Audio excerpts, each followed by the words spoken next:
Welcome to the Weekly Pivot, August 10th, 2025. So this week we'll review last week's thoughts and talk about what we got right, what we got wrong. Let's look at some of the upcoming events this week. We'll talk about SPX seasonality, kind of where we sit within that. And then our normal SPX analysis, we'll look at the SPX charts and talk about where we're at and where we might be going. So here's last week's episode 4. We talked about choppy waters in August when we were looking at the seasonality. It's pretty typical for August, a little bit up and down. And we saw that in full effect this week where, it was one day up, one day down. Perfect for day trading, beautiful, nearly plus or minus 1 ATR moves for the day. So really, really nice day trading. Kind of tougher for if you're trying to swing intra-week. Certainly was a little bit more difficult. We did have some nice overnight swing setups, but definitely not what I was expecting. I was expecting for a little bit more of a pullback. I was hoping for a pullback to prior all-time highs for value. We didn't get that. Market shrugged it off last week. Not as much weakness as expected. Kind of took all of the data in stride and recovered the daily 21 and continued from there. 6,200, we never even retested that. So that remains a strong support level. I would, make sure you keep that marked on your charts, and we'll talk about that again when we look at charts. And of course, we talked about the position Golden Gate still in play up to 6,500, 6,550 by end of quarter. So that's something to keep in mind as we work through August and September. So this week, kind of a normal data week. Got CPI on Tuesday, PPI on Thursday. Feels like we just had that, doesn't it? Retail sales on Friday. Normal Michigan inflation data. And then, of course, we've got OPEX on Friday as well. And that could influence the positioning throughout the week. Here's SPX seasonality. Last week, we were in the red, and this week we're back in the green. So we talked about choppy waters in August. We're kind of seeing that in full effect. Some Augusts end up a little bit lower, some end up a little bit higher. And we've even seen bigger moves in August, back in 2020 when we had the big dip early in the year. So that is possible that we can continue to see more strength, but we could also pull back. So, just something to think about. Keep in mind it's going to be a little bit choppier for this month. It could be a little bit of a grind up. Even if we continue higher. And then, of course, September, it's a bit more of a big mixed bag, and we can kind of address that when we get closer to it. So here's our chart that we've been looking at. I like this dual chart setup, so I'm going to continue using this. If you have any feedback, definitely drop a comment and let me know. So we've got this IHS we've been talking about now for the whole year, and that's going to take us, the measured move takes us up to 6,500 to potentially 6,800.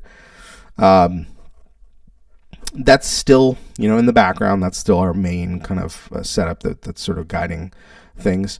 Last week, we had some weakness. We were looking for a bigger pullback down to this prior all-time high. We just didn't get it. Look at this beautiful recovery of the daily 21, and then we tested it multiple times throughout the week, making higher lows on subsequent candles. So, market's still pretty resilient. This isn't necessarily like the strongest move, but certainly it's showing that the market is shrugging off most of the news, and we're staying in this range right now.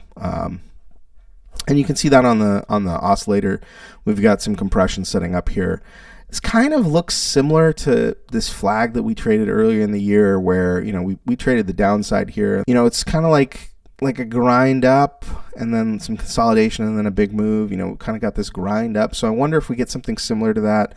It's kind of grind up and then, a little bit of consolidation and then move higher. And of course that would match up with our position Golden Gate that we've been talking about up to 6,550 as well. So something to watch for. Obviously this daily 21 is bullish daily 21 has been the MVP this entire recovery. And I think that continues to be a key level to monitor. Of course, we've got 6,200 down here. That's a very important level. And then we've got the all-time high below.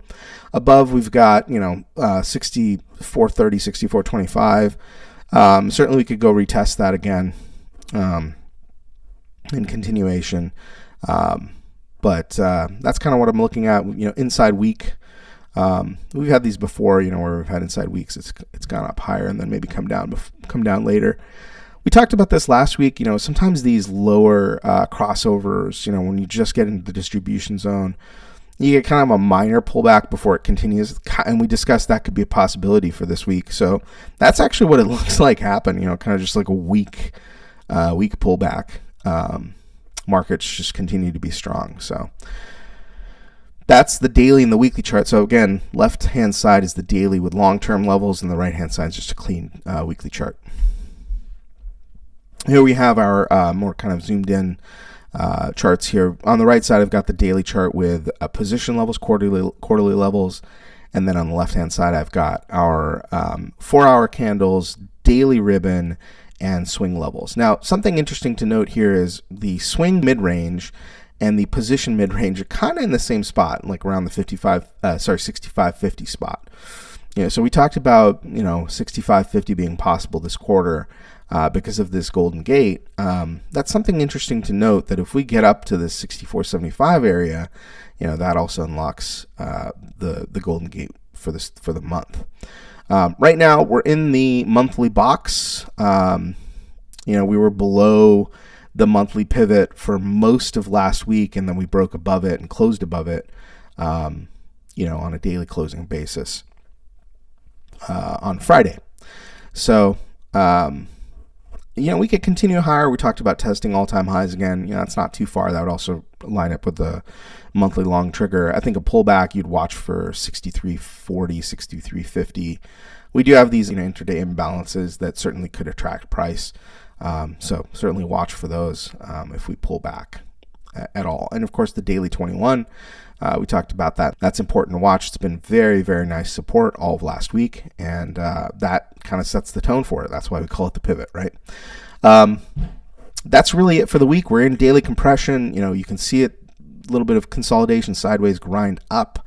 Maybe we can pull back and then continue. We can continue to grind up, looking for a potential breakout of all-time highs and then pushing higher. Still on the table is a bigger pullback to 61.47.43 for an all-time high test, or 6,200. So that's still possible if we get any sort of weakness. Right now, the market looks pretty strong. Of course, we've been talking about Apple on social media channels, as well as the Discord, for a weekly squeeze, and that's materialized into a really, really nice move this last week, and of course contributing to pushing the market higher. We've also got a bunch of other names in weekly squeezes that we've talked about. A couple weeks ago, we talked about Tesla. That's in both a weekly and a daily. That's a great setup if you want to take a look at that one. And then also we talked about Google, which is breaking out and almost testing all-time highs. So some strength in the market. Meta looks pretty strong. Kind of a power earnings gap setup if you want to look at that one as well. So a lot of strength in the market, and continues to show resiliency as we recovered this daily 21. So you know what to watch for this week. That's your weekly pivot for August 10th, 2025, and I'll see you in the next one.